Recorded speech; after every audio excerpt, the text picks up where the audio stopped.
क्या आपके पीरियड्स कभी 25 दिन में आ जाते हैं और कभी 40 या 50 दिन बाद? कभी ब्लीडिंग बहुत ज़्यादा होती है और कभी सिर्फ स्पॉटिंग, या फिर 2-3 महीने तक पीरियड्स ही नहीं आते?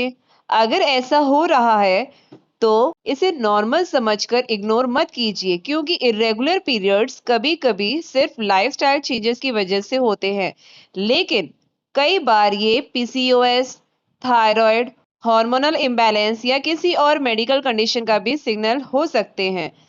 नमस्ते दोस्तों, welcome back to my channel Neelu nursing. आज हम डिटेल में बात करेंगे इरेगुलर पीरियड्स के बारे में, तो वीडियो को एंड तक जरूर देखिएगा। सबसे पहले समझते हैं कि नॉर्मल मेंस्ट्रुअल साइकिल क्या होता है। नॉर्मली एक मेंस्ट्रुअल साइकिल 21 से 35 डेज के बीच होता है और ब्लीडिंग 4 से 7 डेज तक चलती है। एवरेज साइकिल लगभग 29 डेज का होता है। हर औरत का साइकिल थोड़ा अलग हो सकता है। अगर हर महीने 1-2 दिन का डिफरेंस हो तो ये बिल्कुल नॉर्मल है। वैसे मैंने मेंस्ट्रुअल साइकिल के रिगार्डिंग अपने चैनल पे वीडियो अपलोड किया हुआ है, आप डिटेल में उसे जाके देख सकते हैं और समझ सकते हैं।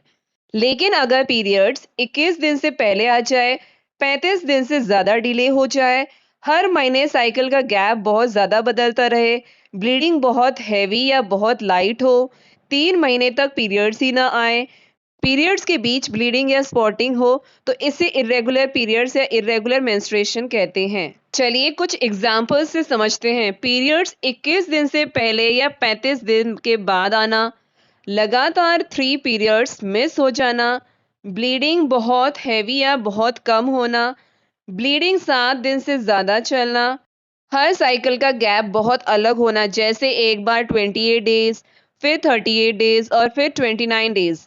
पीरियड के साथ सीवियर पेन, नोजिया या वॉमिटिंग होना, पीरियड्स के बीच ब्लीडिंग होना, सेक्सुअल इंटरकोर्स के बाद ब्लीडिंग का होना, मेनोपॉज के बाद दोबारा ब्लीडिंग होना, 1 घंटे में पैड या टैम्पोन कंप्लीटली सोक हो जाना। मेंस्ट्रुअल साइकिल में स्लाइट वेरिएशंस नॉर्मल होते हैं, लेकिन ये चेंजेस बार बार हो रहे हैं और आपकी लाइफ को अफेक्ट कर रहे हैं, तो आपको हेल्थ केयर प्रोवाइडर से कंसल्ट करना जरूरी है। इरेगुलर पीरियड्स के साथ कुछ मेडिकल कंडीशंस भी जुड़ी होती हैं, जिसमें सबसे पहले है अमेनोरिया। जब 90 डेज या उससे ज़्यादा टाइम तक पीरियड्स ना आए और प्रेगनेंसी, ब्रेस्ट फीडिंग या मेनोपॉज भी ना हो। नेक्स्ट कंडीशन है ओलिगोमेनोरिया। जब पीरियड्स बहुत लेट लेट आते हैं और साइकिल 35 डेज से ज़्यादा हो जाता है। नेक्स्ट कंडीशन है डिसमेनोरिया।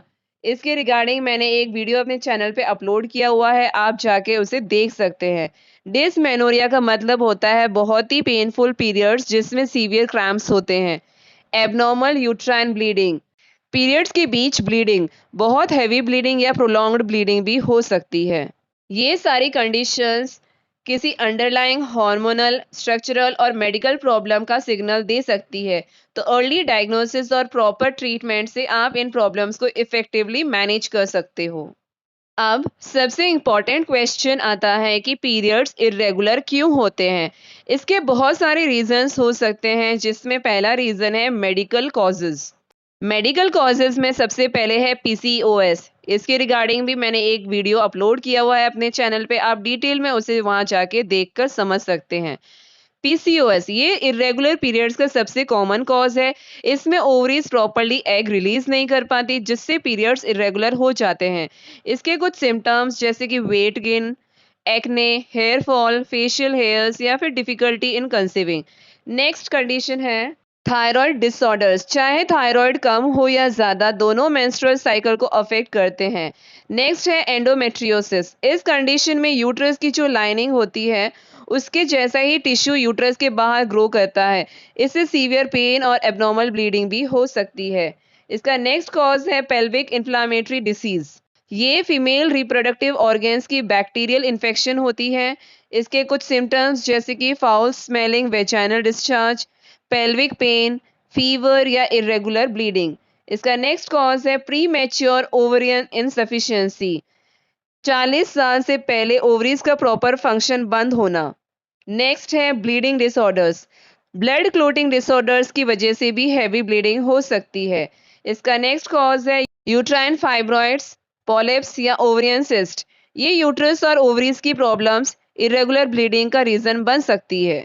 रेयरली यूट्राइन या ओवरियन कैंसर, कभी कभी एबनॉर्मल ब्लीडिंग कैंसर का भी साइन हो सकती है, इसलिए अनयूजुअल ब्लीडिंग को कभी इग्नोर नहीं करना चाहिए।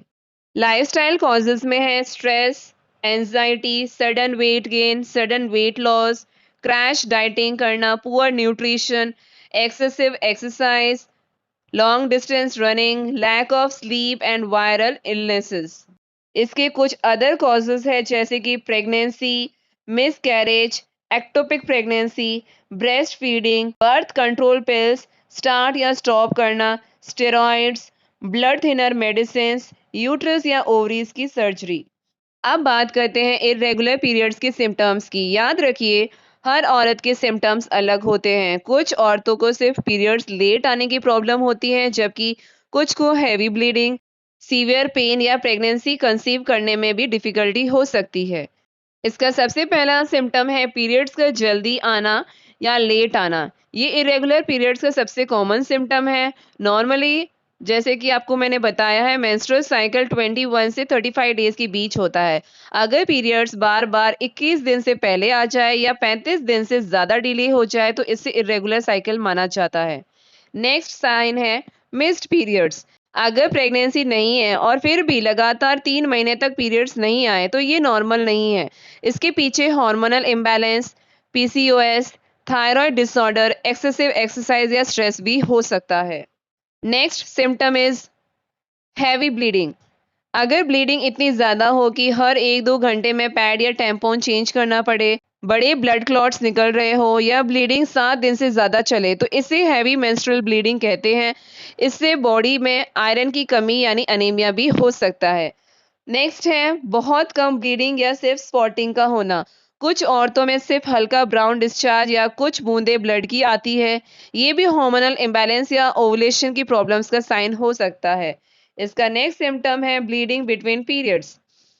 अगर 2 पीरियड्स के बीच में ब्लीडिंग या स्पॉटिंग हो रही है या सेक्सुअल इंटरकोर्स के बाद ब्लीडिंग होती है तो इसे इग्नोर नहीं करना चाहिए। इसके पीछे infection, hormonal changes, cervical problems या यूट्रस की कंडीशंस भी हो सकती है। इसका नेक्स्ट साइन है सीवियर क्रैम्प्स एंड पेन। हल्का मेंस्ट्रुअल पेन नॉर्मल है, लेकिन अगर पेन इतना सीवियर हो कि चलना, उठना या डेली एक्टिविटीज करना भी मुश्किल हो जाए तो ये एंडोमेट्रियोसिस या किसी और गायनाकोलॉजिकल कंडीशन का भी साइन हो सकता है। इसका नेक्स्ट सिम्टम है नोजिया एंड वॉमिटिंग। नेक्स्ट है पासिंग लार्ज ब्लड क्लॉट्स। जब आपके पीरियड चल रहे हो तो उस टाइम ब्लड क्लॉट्स पास कर रहे हो आप। नेक्स्ट बहुत ज़्यादा थकान और कमजोरी का होना, फेस पर एक्ने, पिंपल्स या हेयर फॉल या अनवांटेड हेयर का आना, वेट गेन होना या वेट लॉस होना, मूड चेंजेस होना बहुत ज़्यादा और डिफिकल्टी इन कंसीविंग। अगर ओवुलेशन रेगुलरली नहीं हो रहा तो प्रेगनेंसी कंसीव करना मुश्किल हो सकता है। इसलिए अगर इरेगुलर पीरियड्स के साथ इनफर्टिलिटी की प्रॉब्लम हो तो गायनेकोलॉजिस्ट से कंसल्ट करना ज़रूरी है। अब सवाल आता है कि डॉक्टर कैसे पता लगाते हैं कि इरेगुलर पीरियड्स का असली रीज़न क्या है। इसके लिए सिर्फ सिम्टम्स देखना काफ़ी नहीं होता। डॉक्टर पेशेंट की हिस्ट्री, एग्जामिनेशन और कुछ इन्वेस्टिगेशंस की मदद से डायग्नोसिस करते हैं, जिसमें सबसे पहले आता है मेडिकल हिस्ट्री। मेडिकल हिस्ट्री में डॉक्टर सबसे पहले आपको कुछ इंपॉर्टेंट क्वेश्चंस पूछते हैं आपकी मेंस्ट्रुअल साइकिल के रिगार्डिंग। नेक्स्ट वो आपका फिजिकल एग्जामिनेशन करते हैं, फिर उसके बाद लेबोरेटरी टेस्ट करते हैं। कॉज जानने के लिए डॉक्टर कुछ ब्लड टेस्ट रिकमेंड कर सकते हैं, जैसे कि pregnancy test, CBC, thyroid function test, blood sugar test and hormone test. Imaging test pelvic ultrasound uterus और ओवरीज को देखने के लिए किया जाता है। इससे पीसीओएस, ओवरियन सिस्ट, फाइब्रॉइड या पॉलिप्स का पता चल सकता है। और अगर हैवी ब्लीडिंग या यूट्रस की लाइनिंग से रिलेटेड प्रॉब्लम का डाउट हो तो डॉक्टर एंडोमेट्रियल बायोप्सी या हिस्ट्रोस्कोपी भी रिकमेंड कर सकते हैं। ट्रीटमेंट हमेशा इरेगुलर पीरियड्स के कॉज पर डिपेंड करता है। हर पेशेंट के लिए एक ही ट्रीटमेंट सही नहीं होता। इसमें सबसे पहले है लाइफस्टाइल चेंजेस।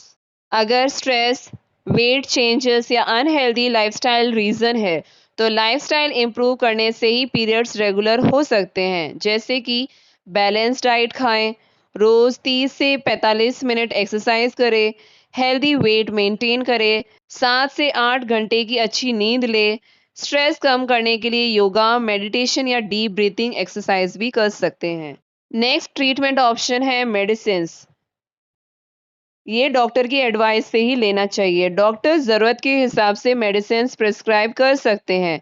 हार्मोनल टैबलेट्स या बर्थ कंट्रोल पिल्स साइकिल्स को रेगुलेट करने के लिए, प्रोजेस्टेरॉन थेरेपी कुछ हार्मोनल कंडीशंस में, ट्रांएग्जामिक एसिड हैवी ब्लीडिंग को कंट्रोल करने के लिए, पेन रिलीविंग मेडिसिन जैसे कि आइबुप्रोफेन क्रैम्प्स के लिए, एंटीबायोटिक्स अगर इन्फेक्शन हो तो, आयरन सप्लीमेंट्स अगर एनीमिया हो, थायराइड मेडिसिन अगर थायराइड डिसऑर्डर्स हो तो, हार्मोन थेरेपी पेरीमेनोपॉज के सेलेक्टेड केसेस में हो सकती है। अंडरलाइंग डिसीज का ट्रीटमेंट अगर इरेगुलर पीरियड्स का reason PCOS, thyroid disorder, endometriosis या पेल्विक इन्फेक्शन है तो सबसे पहले उस डिसीज का ट्रीटमेंट किया जाता है। अगर मेडिसिन से प्रॉब्लम कंट्रोल ना हो या फाइब्रॉइड्स, पॉलिप्स या सीवियर यूट्राइन डिसीज हो तो डॉक्टर सर्जरी रिकमेंड कर सकते हैं।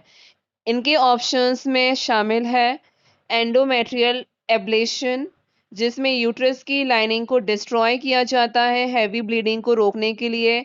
नेक्स्ट सर्जिकल प्रोसीजर है मायोमेक्टमी जिसमें फाइब्रॉइड्स को रिमूव किया जाता है यूट्रस को प्रिजर्व करने के लिए। नेक्स्ट है यूट्राइन आर्टरी एम्बोलाइजेशन। इस प्रोसीजर में फाइब्रॉइड्स तक पहुंचने वाली ब्लड सप्लाई को ब्लॉक किया जाता है जो उसे धीरे धीरे श्रिंक कर देगा। नेक्स्ट प्रोसीजर है hysterectomy.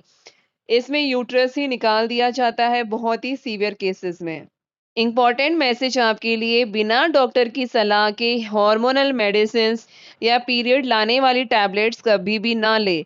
Self medication future fertility और हार्मोनल हेल्थ को अफेक्ट कर सकता है। हर इरेगुलर पीरियड को प्रिवेंट नहीं किया जा सकता लेकिन हेल्दी लाइफस्टाइल अपनाने से रिस्क को काफ़ी कम कर सकते हैं। उसमें सबसे पहले है हेल्दी डाइट को लेना, हेल्दी वेट मेंटेन करना, रेगुलरली एक्सरसाइज को करना, अपना स्ट्रेस को प्रॉपर तरीके से मैनेज करना, योगा, मेडिटेशन या डीप ब्रीदिंग एक्सरसाइज करके, अच्छी नींद लेना, अपने पीरियड्स को ट्रैक करना, क्रैश डाइट को अवॉइड करना या हैवी एक्सरसाइज को अवॉइड करना, स्मोकिंग एंड अल्कोहल को भी अवॉइड करें, रेगुलर हेल्थ चेकअप्स करवाते रहें। अब डॉक्टर के पास जाना चाहिए अगर 3 महीने तक पीरियड्स ना आए, बहुत हैवी ब्लीडिंग हो, हर घंटे पैड कंप्लीटली सोक हो रहा हो, बड़े ब्लड क्लॉट्स आ रहे हो, ब्लीडिंग 7 दिन से ज़्यादा चले, सीवियर पेन हो, पीरियड्स के बीच में भी ब्लीडिंग हो रही हो, मेनोपॉज के बाद भी ब्लीडिंग हो, प्रेगनेंसी का अगर डाउट हो, फाउल स्मेलिंग डिस्चार्ज या फीवर हो तो बिना डिले किए डॉक्टर से कंसल्ट करें। Let's conclude our topic. Irregular periods एक डिसीज नहीं बल्कि एक सिम्टम है जो बताता है कि बॉडी में कुछ हार्मोनल और मेडिकल चेंजेस हो रहे हैं। इसलिए अगर आपकी पीरियड्स बार बार इरेगुलर हो रहे हैं तो उन्हें इग्नोर ना करें। टाइम पर डायग्नोसिस और ट्रीटमेंट से ज़्यादातर प्रॉब्लम्स को सक्सेसफुली मैनेज किया जा सकता है। अगर आपको ये वीडियो इन्फॉर्मेटिव लगा हो तो इसे लाइक करें, शेयर करें और हमारे चैनल को सब्सक्राइब करना ना भूलें। मिलते हैं अगले हेल्थ रिलेटेड इन्फॉर्मेटिव वीडियो में। Thank you for watching.